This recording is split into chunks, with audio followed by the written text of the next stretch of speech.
Today, in Part 8, Section 3 of Vigyan Bhairav Grantha, we will discuss in detail the topic of mind concentration and emptiness in the skull cavity, brain, as described in Shunya and Akash Bhavna. As we enter this sacred exploration, I invite you to just allow your breath to steady and your mind to quiet. We're stepping into an ancient, profound dialogue today, a direct transmission of supreme cosmic consciousness. Just imagine, for a moment, the vast, undisturbed silence of the universe. In this incredible stillness, Lord Shiva, who embodies ultimate reality, reveals the most intimate secrets of liberation to Mother Shakti, the divine cosmic energy. So we're not merely studying a text today. We are literally witnessing a celestial conversation that's meant to awaken the dormant divinity within us all. To understand this descent into cosmic silence, which we can call Scene 1 of our journey, we have to recognize the profound nature of this practice. Mother Shakti approaches Lord Shiva, and she's seeking the ultimate truth, the truth that exists way beyond all physical forms and rituals. And in Scene 2, the initial conversation begins. But Shiva doesn't point outward to answer her. He points inward and upward. He gently draws our attention away from the lower centers of the body, ascending past the foundational chakras directly to the crown of the head. This is the mysterious appearance of the hole in the skull, the Brahmarandra. It's right here, in this physical and energetic cavity, that the profound dialogue of mind concentration truly takes root. Shiva lovingly instructs Shakti that the gateway to the infinite is hidden right here, inside our own physical vessel. And this brings us right to the core of this revelation, presented in Karika 34, the 10th Sutra.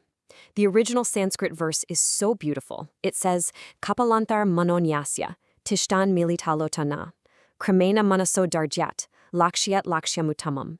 The simple English meaning is this: focus the mind within the skull. Through gradual steadiness, one perceives the supreme goal. Just listen to the absolute stillness in those words. Lord Shiva is instructing Mother Shakti, and through her, all of us, that the ultimate reality isn't something we have to chase across the universe. No, it's realized through absolute, unwavering focus inside the very dome of our own physical being. Let's really break down the literal meaning of Karika 34, because the instruction is remarkably direct. It asks you, the practitioner, to close your physical eyes, completely withdrawing your sight from the external world. Then you must intentionally and firmly fix your mind's attention inside the dark, quiet cavity of the skull. This isn't a metaphor, it's a highly specific focal point. By holding your awareness in this internal space, all those relentless waves of everyday thoughts, they just begin to subside. Through this deliberate physical and mental action, absolute steadiness is achieved, and that becomes the key to unlocking ultimate reality. The depth of Karika 34 is absolutely staggering, so let's analyze its multi-layered significance. Spiritually, this practice triggers a profound inner awakening of consciousness. It shifts our identity from the ego directly to the eternal witness. Religiously, it completely redefines devotion. You realize the highest form of worship is no longer an external offering, but supreme focus on the divine residing right within the temple of your mind.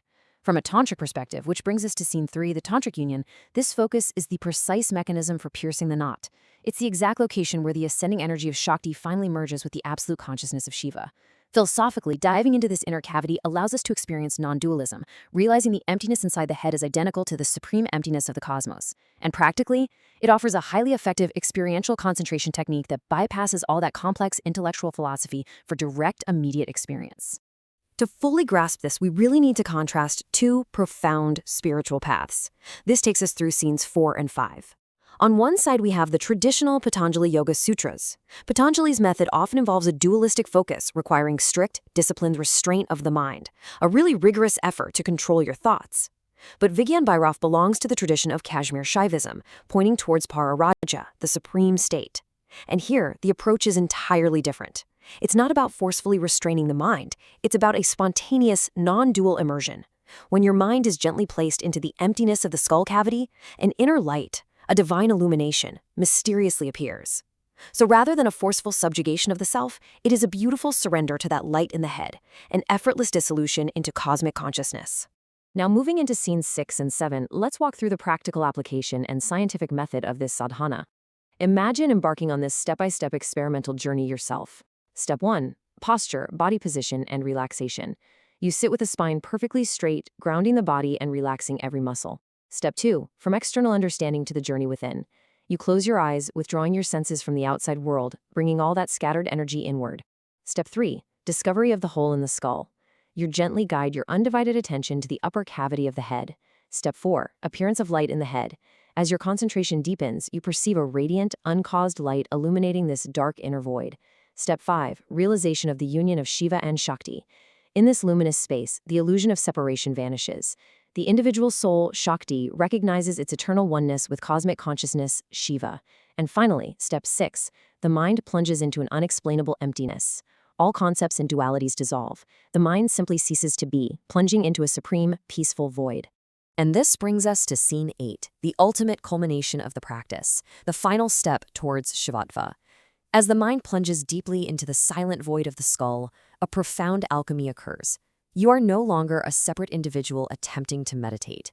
The entire boundary between the meditator, the act of meditation, and the object of meditation just completely dissolves. The duality of existence melts away, and what remains is only pure, boundless, ecstatic consciousness. This is the true essence of Shunya and Akash Pavana. What begins as a simple act of focusing on the physical space inside the skull transforms into something infinite. The skull cavity ceases to be a boundary of bone and tissue. Through sustained concentration, it expands. It literally becomes the vast, uncontained emptiness of the cosmos itself, the Akash. And I want to reassure you here, this Shunya, this emptiness, is not a dead nothingness. It's a pregnant void, vibrating with the potential of all creation. It is the very source of consciousness, a state of supernatural peace where you realize that the entire universe is, in fact, contained within the quiet space of your own mind. On behalf of the Vedmata AI family, we humbly request that if you found our presentation informative, please share our presentation as widely as possible so that the true knowledge of Indian Vedic texts may reach people. Let us all participate in this yajna of knowledge. Har Har Mahadev.